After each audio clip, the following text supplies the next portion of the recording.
Alors, on reprend Bezrat Hashem. On reprend Bezrat Hashem maintenant. On est fin de 168A et on va commencer 168B. Donc, ce jeune garçon prodige, on l'a vu la dernière fois, il a maintenant dévoilé qui il était. C'est le fils de Rav Safra.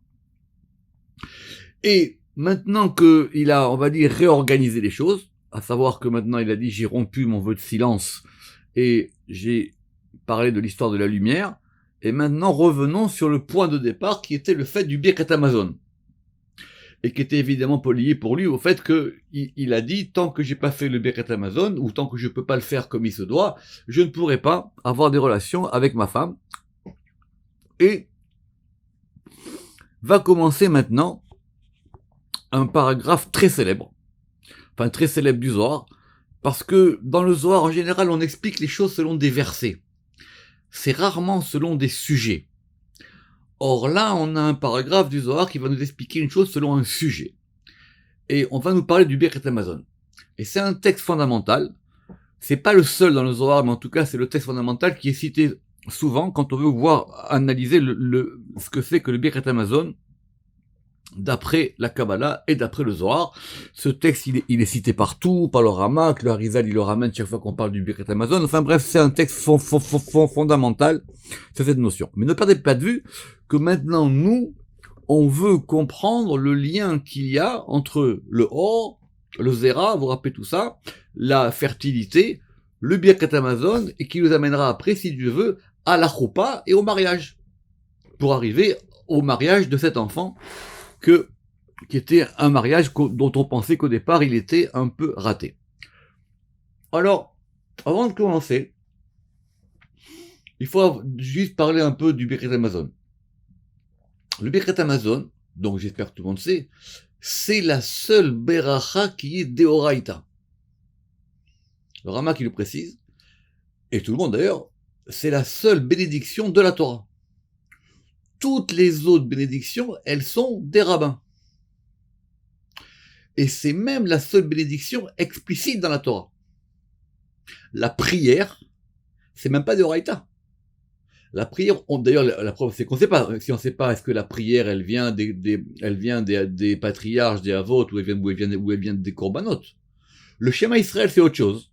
Que le schéma Israël, c'est clair que c'est de Horaïta, et qu'il faut le faire 2 fois par jour. Mais d'après la Torah elle-même, la seule bénédiction, c'est celle sur la nourriture.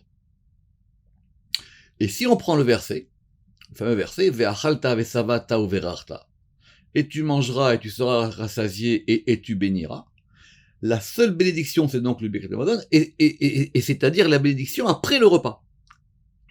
Toutes les bénédictions qu'on fait avant de consommer un aliment, le Rama qui le ramène longuement, c'est Midei Rabanan. Pourquoi ? Parce que la beracha, c'est une fois qu'on a été rassasié, comme dit le verset. C'est une fois que la coupe est remplie. On bénit pas sur un plat vide. Un estomac vide, quand il va bénir, c'est parce qu'il se dire je suis content de ce que je vais manger. Mais quand je fais Boré Periadama, c'est Midei Rabanan, parce que la force de la Torah, c'est qu'il n'y a de beracha comme le dit le Zohar plusieurs fois, il n'y a de beracha que sur une table qui est déjà pleine. On fait pas une beracha sur quelque chose qui est vide. Donc, c'est l'élément le plus fondamental. Je raconte toujours cette histoire drôle. C'est que, si vous gagnez, si vous devenez riche, célèbre, tout ce que vous voulez, il n'y a pas de beracha. La seule beracha, ça sera de faire un repas avec. C'est pour ça qu'on fait un repas pour ça. Il n'y a pas de beracha. La beracha, c'est manger et être rassasié. Donc évidemment, cette importance de la nourriture. Maintenant, cette beracha elle-même, du Birkat Amazon, historiquement, elle est composée de 4 berachot. D'accord ? J'espère que tout le monde a bien révisé.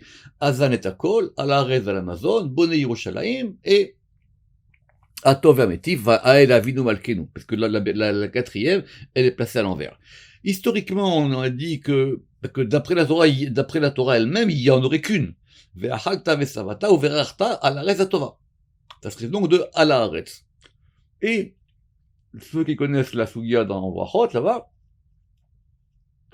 on a expliqué que la première avait été faite, si je me rappelle bien, par Moshe, la deuxième par Yehoshua, etc. Et la quatrième avec le fameux épisode de Bétar. Je vous ai envoyé ça, c'est connu dans la Gemara des Kalbachot. Mais d'après le Zohar, dans un autre texte, il faut 4. Le Birkat Hamazon, il est fondé sur un principe de 4. D'ailleurs, même, c'est très simple, c'est que la kavana de base, c'est que ça correspond aux 4 lettres du nom divin. Donc, quel nom divin? Dans les kavanot, en semaine, c'est le Shem Adni, Shabbat, c'est le Shem Yud Kevavke, et on verra pour Yom Tov et Rosh Chodesh comment ça marche. Mais en tout cas, il y a 4 berachot. Alors, on va maintenant avoir une vision complètement, enfin, si vous n'avez pas fait le texte encore, complètement exceptionnelle de ce que c'est que le Birkat Hamazon. Et du coup, même de ce que c'est même une beracha, etc., et ce qui va nous permettre de connaître les autres berachot. Donc, Patach Iou, ou ça dépend des versions Patach ou Ravia, Birkat Mezona, et donc il a commencé à expliquer ce qu'était le Birkat Hamazon. Ve'ama, et il a dit, premier verset, Ve'achalta lifne Hashem Elohecha. Donc, et tu mangeras devant Yud Kevavke ton Dieu. Évidemment, ce sont des versets, je vous ai donné les références, qui se rapportent au Beth Amikdash, qui se rapportent aux fêtes. Mais déjà, vous comprenez que ça veut dire quoi? Tu mangeras devant Dieu. Alors évidemment, d'après le chat, c'est que c'est une fois qu'on est à Jérusalem, et qu'on se trouve devant la présence divine, et donc, on fait ce repas, on mange. Mais littéralement, ça veut dire que on mange devant la présence divine. Deuxième verset, Urti vesamarta lifnei Hashem Elohecha, et tu te réjouiras devant Hashem Elohecha. Ça aussi, c'est lié au temple et au sacrifice. Anekrae, ces versets-là, donc ces versets-là, les deux qu'on vient de citer, Kad Israël itrazun kamekutcha berechu. C'était lorsqu'Israël se faisait voir. Ça veut dire quoi qu'Israël se faisait voir? J'espère que tout le monde sait. Il y a une mitzvah de Yéria, il y a une mitzvah de se faire voir. C'est quoi cette mitzvah? C'est la mitzvah de se faire voir au temple, lors des 3 fêtes. Et littéralement, il faut qu'on soit vu. D'accord? Bon, le soir explique ça longuement, la halakha aussi. Il faut qu'on se montre. D'accord. Donc, ces versets-là, qui indiquent, allons doucement, qui indiquent le fait de manger devant Dieu, ou le fait de se réjouir devant Dieu, ils étaient liés au temple et aux fêtes de pèlerinage. Anekrae, kad Israël itrazun kamekucha brechu avu mitkaime. Donc ces versets, ils s'accomplissaient lorsqu'Israël, il se faisait voir devant Kucha brechu. Ashta. Et maintenant, c'est-à-dire aujourd'hui, dans l'époque de l'exil, Israël ou pas Israël, puisqu'apparemment ils sont en Israël, puisque vous vous rappelez que lui, il a dit qu'il venait de Babel. Mitkaimin, comment est-ce que ces versets, on peut les accomplir? Bonne petite question, je ne vais pas non plus rentrer dans trop de détails, mais il n'y a plus de temple, Alors peut-être qu'il y aurait une possibilité de retrouver au moins un peu de ça. C'est d'ailleurs la question générale, c'est les corbanotes. C'est-à-dire, même si aujourd'hui on peut plus faire de corbanotes, comment est-ce qu'on peut retrouver un peu de ce degré-là? Donc, qui peut aujourd'hui vraiment se manger devant Dieu? Ou les mirdé lifnei Hashem, et de se réjouir devant Hashem? Et là, mais assurément, il en est ainsi. Ça veut dire quoi, Vadayachiou? Ça veut dire qu'on peut le faire. Il y a une possibilité de retrouver ce degré-là. Comment? Par le repas. Alors évidemment, le repas, c'est un moment sacré. Vous savez que on compare évidemment la table, on compare la table à la table du Misbéach, etc. Et on peut retrouver dans ce moment du repas quelque chose qui ressemble à ce qui se passait au temps du temple. Comme s'il y avait, c'est un peu simple à dire, mais il y avait une sacralité du repas. Il y avait quelque chose dans le repas qui ressemble pas aux autres, qui ressemble pas aux autres éléments, y compris la prière. Parce qu'encore une fois, Le Birkat Hamazon, c'est Deoraita. C'est de la Torah elle-même. Le fait qu'on prie, c'est autre chose. Le fait qu'on prie, c'est plus compliqué. D'accord? Vous savez que d'après Rabbi Shimon Bar Yochai, on dit que ceux qui étudient la Kabbalah, ils étaient pas tours de Tfila. D'accord? C'est ce que l'histoire s'est rapportée dans le Zohar plusieurs fois.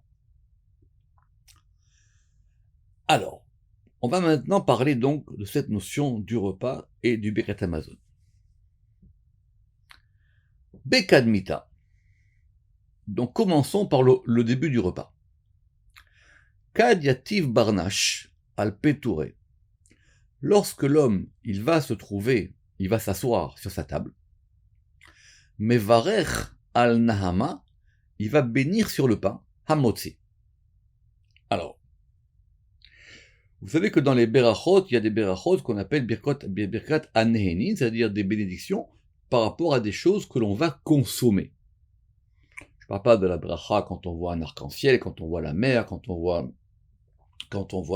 les orages, bref, pas des brachot quand il nous est arrivé quelque chose, donc il parle des brachot anehenin. Dans les brachot anehenin, il y en a une particulière qui s'appelle la bracha du motzi. Très bien. Et cette bracha du motzi, elle met en avant un élément qui s'appelle le pain.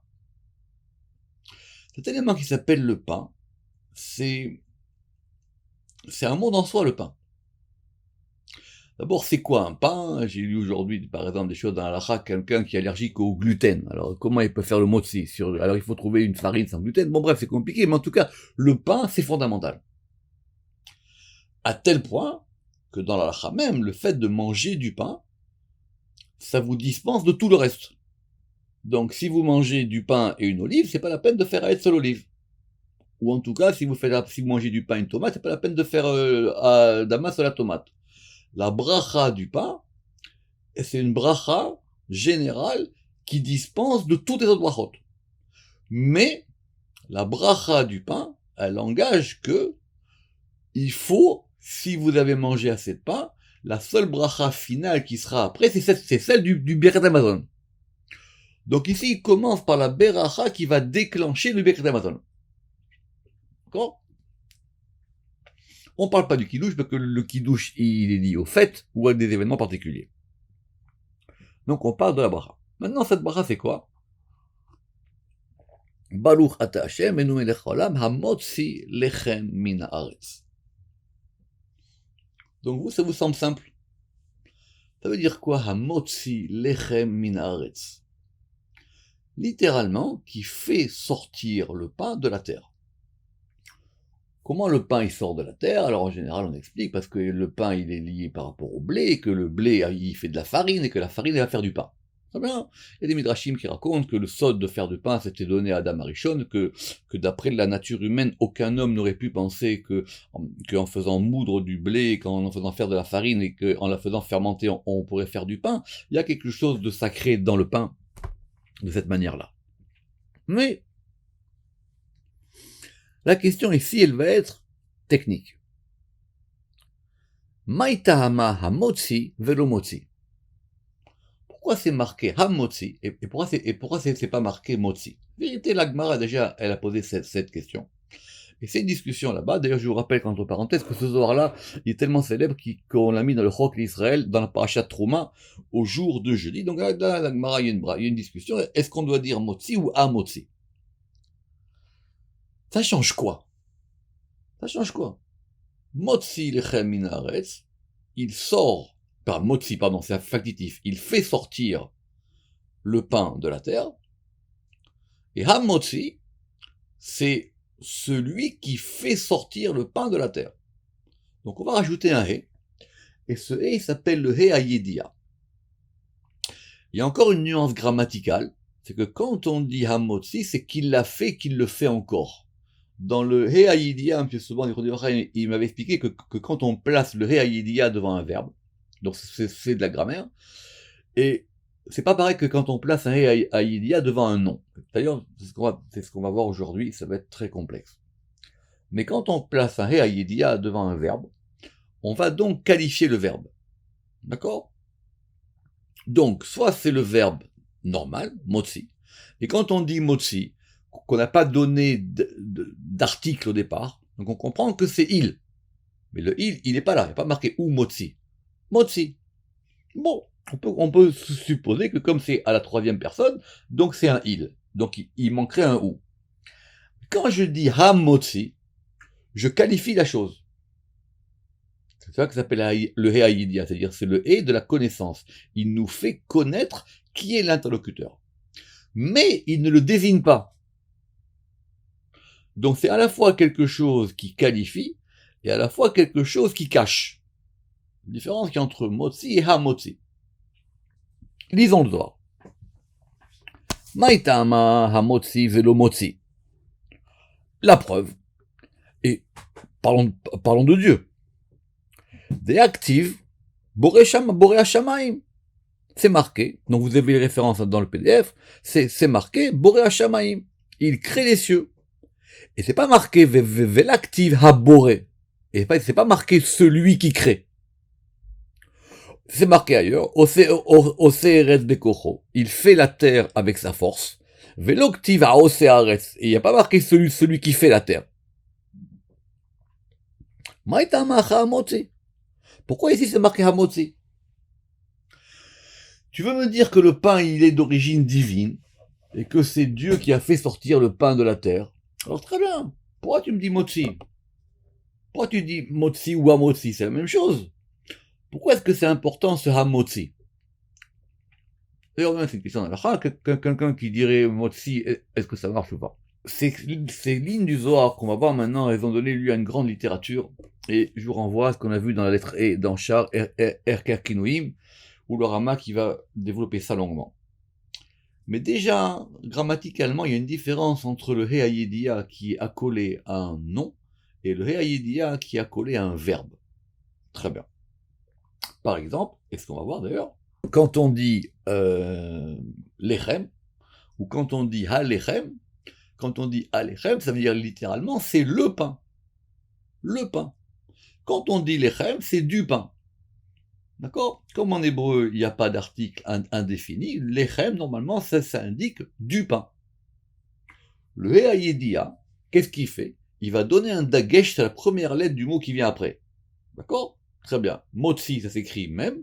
Si vous mettez hamotzi, sous le et, vous allez mettre un patach, et le même va prendre un dagesh. Comme si dans le fait de qualifier l'objet, ou la chose, vous allez la renforcer, vous allez la rendre plus dure. À tel point que ceux qui connaissent bien la grammaire, que les substantifs qui ne peuvent pas prendre de dagesh, comme par exemple les gutturales, du coup, le patar va devenir un kamatz. D'accord? Et à tel point que même des fois, le patar, il va, devant certaines gutturales, il va lui-même se changer. Par exemple, on dit pas achacham, on dit eracham. Donc ça, c'est des règles de grammaire connues. Alors que quand on dit hamotzi, là, ça semble plus léger. Donc, s'il s'agissait de désigner que c'est Dieu qui fait sortir le pain de la terre, qu'est-ce que j'ai gagné avec hamotzi? Dis-moi motzi. À tel point que pour qualifier le fait que c'est le créateur du monde, Boré Shamaim, on n'a pas dit à Boré. Boré, il a créé les cieux. J'ai pas besoin de qualifier celui qui a créé les cieux. Ha Boré. Celui qui fait la terre, le passouk, il n'a pas eu besoin de me dire AOC. Maïtama achi amotzi. Pourquoi ici, dans cette beracha particulière, on a besoin que soit indiquée cette notion de hamotzi? Ça, c'était la question. Réponse, et cette réponse, elle a été longuement analysée par tous les commentateurs. Et là, Kol milin de inun meraza de alma ila'a setira. Toutes les choses, ou tous les mots, de inun qui proviennent, meraza, du secret, de alma ila'a, du monde supérieur, setira, caché. Donc quand on a une chose qui provient d'un degré caché, supérieur et enfoui, istatar he mitaman, le est caché. Autrement dit, on va reprendre. quand on dit que Dieu, comme elle a dit dans l'exemple d'avant, quand on a dit qu'il est Boré Hashamaim, il crée, quand on a dit qu'il crée les cieux, c'est quelque chose qui provient dans les mondes d'en haut, c'est caché. Et donc là-bas, c'est pas qu'on n'a pas mis un hé, c'est que le hé il est caché. Donc on le met pas. Quelle différence? On le met pas. Oui, il crée les cieux, mais c'est tellement haut que je peux pas qualifier, que je peux pas dire aboré. Pourquoi? Les ithaza de ame alma geniza vesetira yud, c'est pour indiquer, enfin c'est pour montrer que cela provient d'un monde caché et enfoui. Parce que je peux pas qualifier la chose. Je peux pas la qualifier. Vous voyez bien que ici, on voit bien que la grammaire, elle rejoint la Kabbale. Je peux pas la qualifier, cette chose-là. Je peux pas la qualifier. C'est tellement haut que le fait de mettre un et là-bas, c'est tellement haut que le fait de mettre un et là-bas, ça la dévoilerait. Vous allez me dire, mais j'ai simplement mis un et, quelle différence motzi ou amotzi? Ah, il te dit non, attention. Le fait de mettre un et, ça va indiquer un élément particulier. Vechol milin, et donc ici c'est un klal.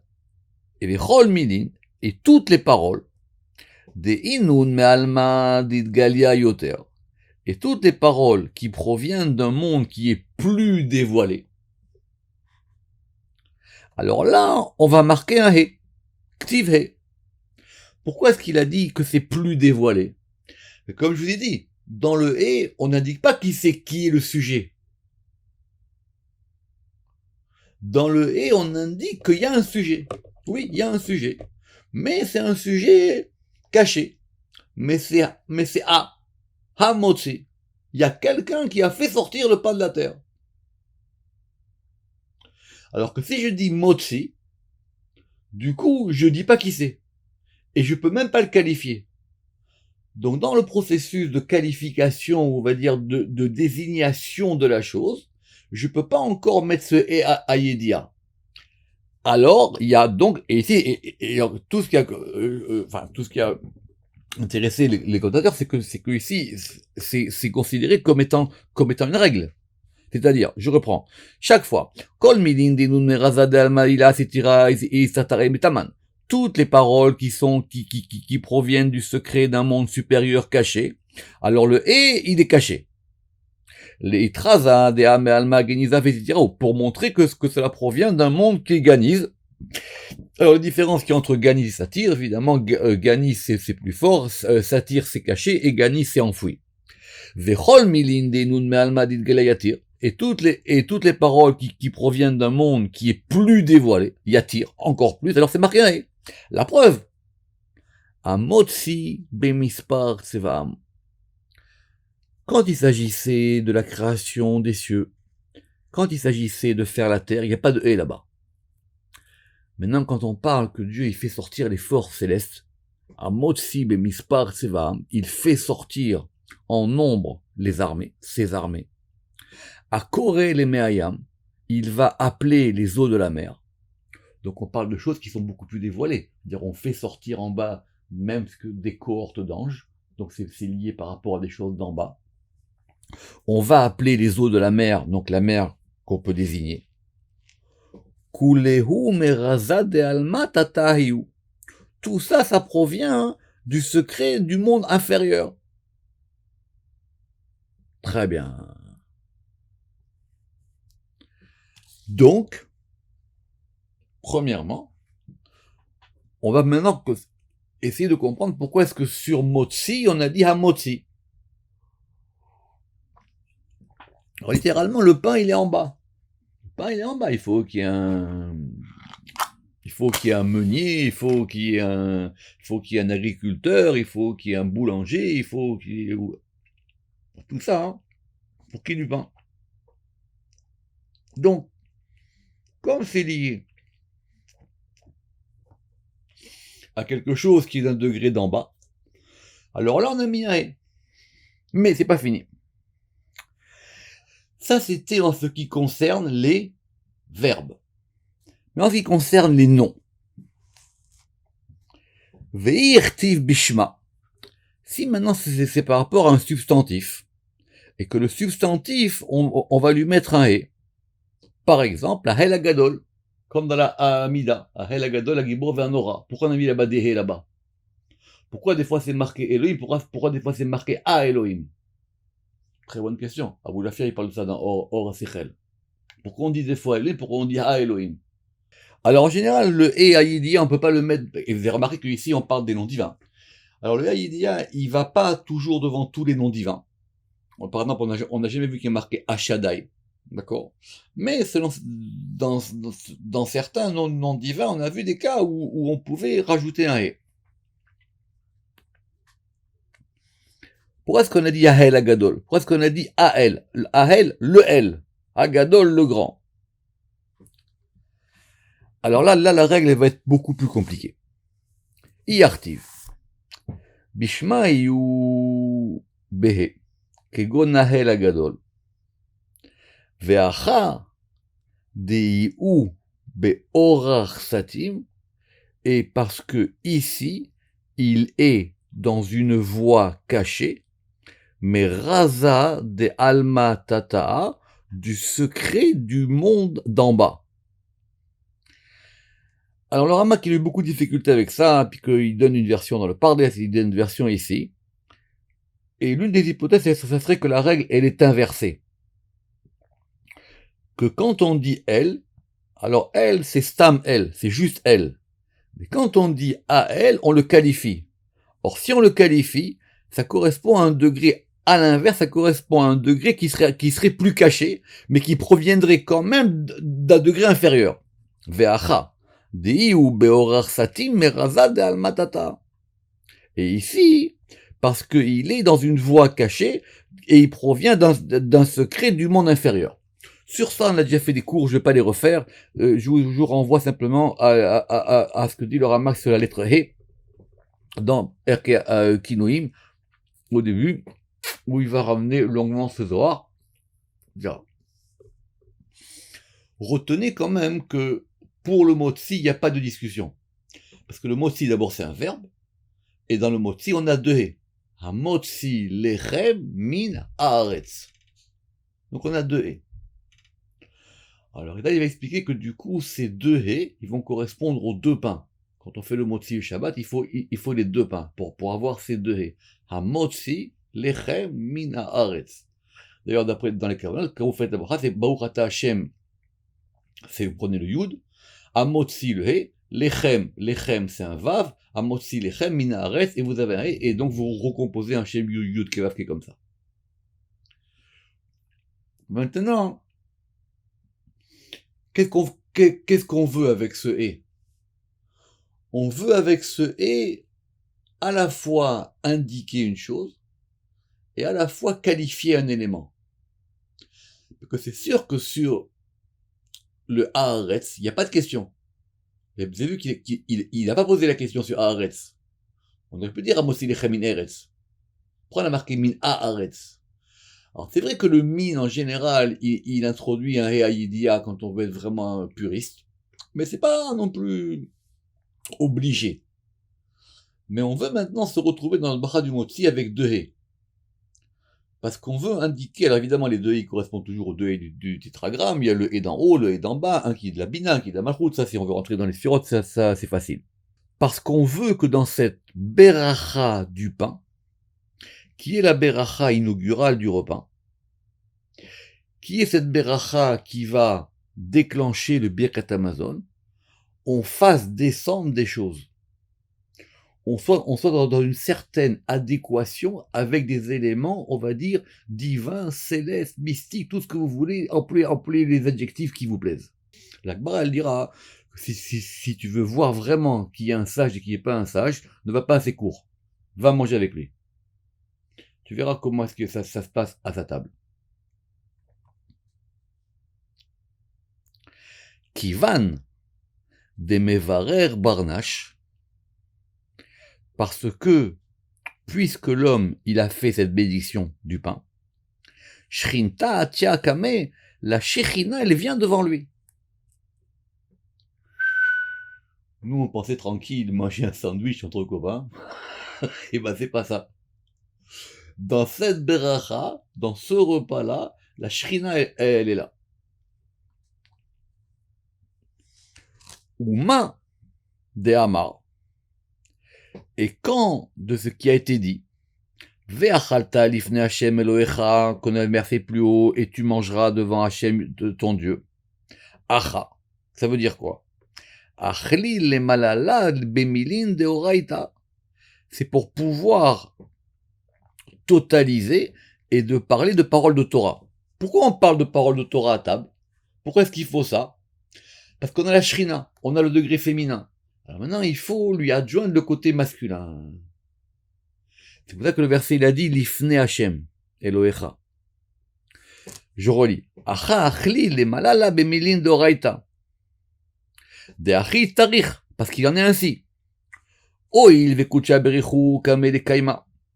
Puisque maintenant, le Saint béni soit-il, il se tient, kame de kaima.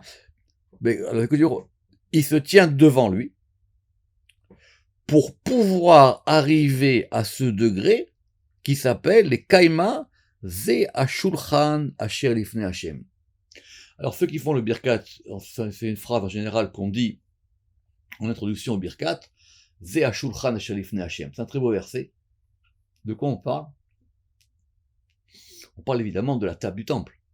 Et on dit ceci, ze, ou pas tout, en français au féminin, celle-ci est la table qui est devant Dieu. Ze hashulchan asher lifne Hashem. Mais tu m'as parlé du Beth Amikdash. Oui. Mais si dans toi, dans ta bracha du Motzi, tu fais descendre les deux haies, et que tu joins à ce degré-là, le degré des paroles de Torah, ta table, elle devient la table même du tabernacle. Ze hashulchan asher lifne Hashem. Kama dirtiv, comme il est écrit, Ve'achalta lifne Hashem Elohecha. Et maintenant, on se retrouve à ce degré qui s'appelait Ve'achalta lifne Hashem Elohecha. Degré dont il avait dit plus haut qu'attention, comment est-ce qu'on peut aujourd'hui l'accomplir ce degré s'il n'y a plus de temple?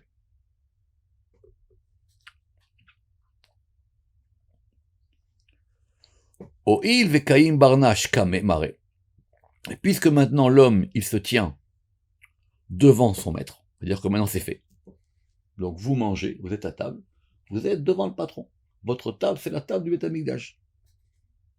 Istarer les michan, les miskene. Donc maintenant, il faut qu'il fasse quelque chose de plus, et il faut qu'il ait les michan, il faut qu'il gratifie les pauvres. Et qu'il leur donne de la manière que lui, on lui a donné à manger. Alors, pourquoi est-ce qu'on a besoin? Vous avez tous compris que ici c'est un milieu de tzedaka. Pourquoi on a besoin de rajouter ça? Pourquoi on a besoin de rajouter qu'il faut effectivement que quand on mange, alors évidemment le pshat c'est qu'on va penser aux plus démunis, mais ça c'est facile. Vous avez bien compris que ici ça revêt une dimension métaphysique. Alors parce qu'il faut faire descendre ce degré. En fin de compte, vous avez fait un yichut kushel berichu shrinte, et maintenant il faut que ça puisse influer. Mais revenez au pshat. Quelqu'un qui a de quoi manger, il se retrouve dans la situation la plus primordiale de la beracha. D'abord parce que s'il a de quoi manger, c'est qu'il a été béni.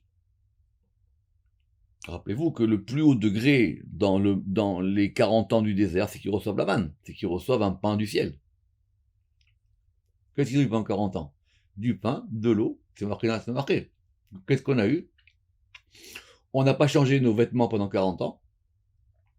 On a reçu la Torah. Et on était protégés par les nuées, par les années. Et on avait la manne et l'eau. C'est tout. Quand Yaakov, le Zohar, il ramène que quand Yaakov, il va partir chez Lavan, au début de Parashat, au début de Vaishar, au début de Vayetse, au début de Parashat Vayetse, Yaakov, qu'est-ce qu'il dit? Il dit, si Dieu il me donne de quoi manger et un vêtement, c'est tout ce dont j'ai besoin. Rabbi Yaakov il dit, mais c'est quoi? Tu vas chez Lavan, tu demandes pas autre chose. Il dit non, je veux un vêtement pour me protéger de l'extériorité, et je veux du pain pour me rassasier en intériorité. Comme t'as dit Rabbi Yaakov à Bouratia. C'est ça la bracha de Yaakov. Ouman de Achil.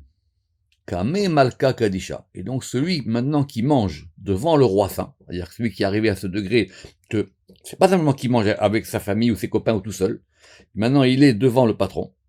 Istarich de la ishtakar bel'an al patore. Il faut qu'il fasse attention à la manière dont il mange. Et il ne faut pas qu'il soit glouton. C'est quoi cette histoire-là? On a compris qu'il y avait quand même un peu de savoir-vivre et des règles de déchéance, que, etc. On ne se jette pas sur la nourriture, etc. Mais c'est évidemment autre chose. Dea, bala'anu, misitra acharave, parce que la gloutonnerie, elle provient du côté autre ou de l'autre côté, comme vous voulez. Verazada, et ce mystère-là, il vient d'où? Il vient de la confrontation qui est entre Yaakov et Esav. Parce que rappelez-vous l'histoire de Yaakov et Esav, qu'est-ce qui se passe? Esav, il revient, il est fatigué. Pourquoi il est fatigué? Le Midrash raconte, parce qu'il s'est battu avec Nimrod, il l'a tué, il lui a volé la tunique, etc. Bref, il est à bout de souffle, il se retrouve devant Yaakov, Yaakov il est en train de faire son plat de lentilles, et qu'est-ce qu'il lui dit là-bas? Il lui dit, Ali Tani. Il lui a dit, donne-moi à manger. Mais quand on regarde comment c'est marqué, Ali Tani, littéralement, je veux gloutonner ça. Je veux gloutonner, je veux me baffrer. Voilà, c'est comme d'ailleurs c'est comme ça que Chouraki il traduit. Baffre-moi. Je veux me baffrer de ce repas-là. Orach belano. Ve'achis tarich les sitrachara. Parce que ça, c'est pour l'autre côté. Et l'autre côté, il a besoin que ce moment du repas, ce soit un moment de gloutonnerie. Ça veut dire qu'il ne veut pas profiter de ce moment de perfection et de ce moment où on se retrouve devant le roi. Il veut maintenant tout manger. Urtiv, et il est écrit, Beten Rechaim Tirsar. Le ventre des Rechaim, les mécréants, les criminels, ce que vous voulez. Il est manquant. Ça veut dire quoi, il est manquant? Ça veut dire que le verset, il avait dit Ve'achalta ve'savata. Il faut qu'on arrive à une satiété. Quelqu'un qui est glouton, quelqu'un qui veut tout prendre par rapport à l'autre côté, qui veut que cette nourriture-là, elle serve simplement à aller de l'autre côté, il sera pas rassasié. Beten Rechaim Tersar. Et c'est pour ça qu'il est écrit Ve'aldaktiv ve'achalta lifne Hashem. Et tu mangeras, ça veut dire que quand tu manges devant qui? Tu manges devant Hashem Elohecha. Ve'lo lifne Tzrachara.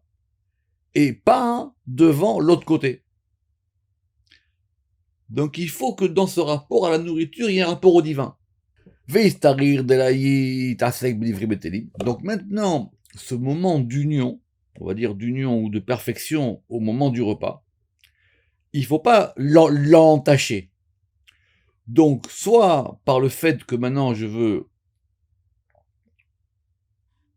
aller de l'autre côté, Chas Shalom, ou soit parce que le fait que maintenant je m'occupe de paroles vaines.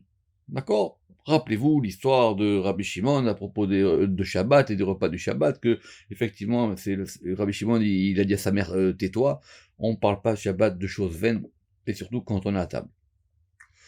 Ou Besarke Saouda Shapir.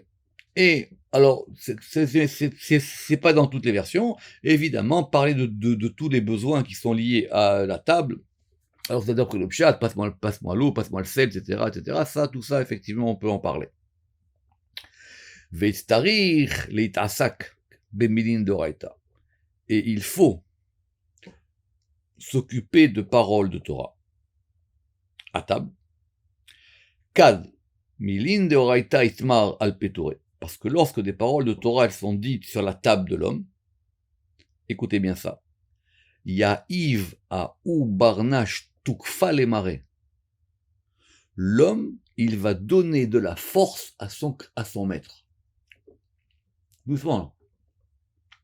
Déjà, tu m'as dit, je fais le motzi, je convoque la shrina. Dans mon repas, je vais parler un peu de Torah, j'amène Kodesh Berechou, j'ai fait un yiroud. Et maintenant, tu me dis que non seulement ça, mais moi, par ça, je renforce. Ce qui marque le Zohar. Barnash, Ya'iva ou Barnash, Tukfa les marais. Il va donner de la force à son créateur. Pourquoi?